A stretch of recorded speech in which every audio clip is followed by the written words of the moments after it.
EPS standard number 4A. You will compare market, command, and mixed economies with regard to private ownership, profit motive, consumer sovereignty, competition, and government regulation.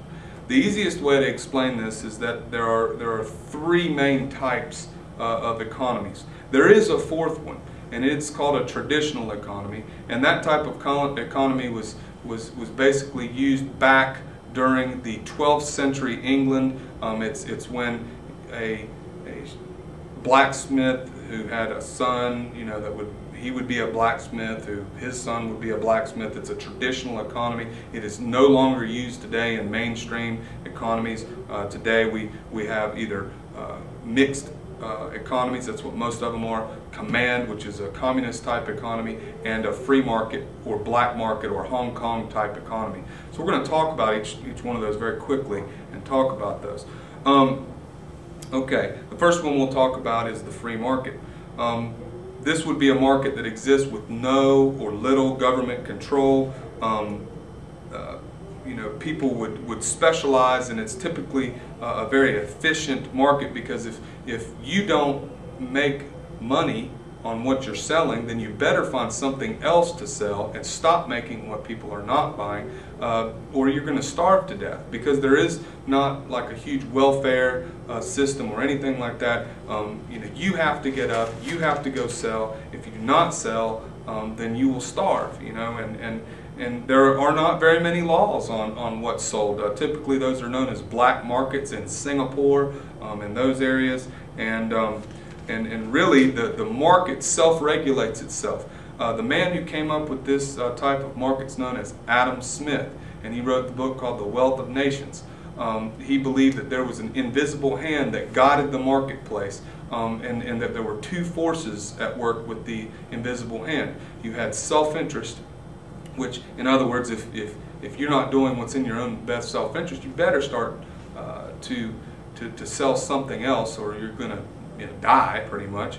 Or you have competition, which competition is the fact that keeps prices low. I mean, when something starts selling and other people see that you're selling it, they're going to want to sell it, and then they're going to want to outsell you, so they start lowering their prices, and the prices stick with what's known as market equilibrium, which we'll cover in the next few chapters, and it sticks there. The free market itself is typically supposed to work because it's driven with self-interest and with competition. There are advantages to the free market. It is efficient.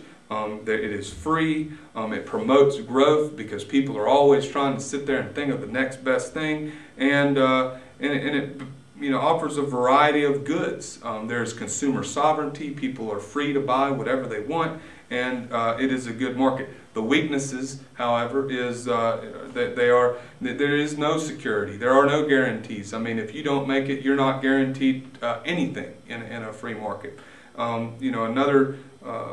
It's not very predictable type market. It kind of jumps up and down, and it's chaotic a little bit. Another thing that's kind of shown up in the last 115 years is monopolies tend to develop when unchecked by governments, and then they set prices at whatever level they want. The next type of government is known as centrally planned or command economies. These are communist. This is the complete other side, where the government makes all decisions and answers the three basic economic questions for the economy. The two types of command economies are socialism and communism. The difference between socialism and communism is that communism is usually brought about by a violent revolution, whereas socialism is brought about by democracy, usually when people are tired of chaos, and it will swing back during that time. The good things about a centrally planned government is typically it is a safer type of government. It is very predictable, and it kind of just chugs along real slow, but it's good for maybe governments or countries with large populations. The problems of centrally planned governments are that basically it doesn't promote growth very well. People do not want, or they don't feel like they need to outdo anybody else. So they're not, it doesn't matter if Joe performs better than Mark. Joe's still going to get paid the same thing as Mark, so they don't have any incentive to do well and to invent the next best thing.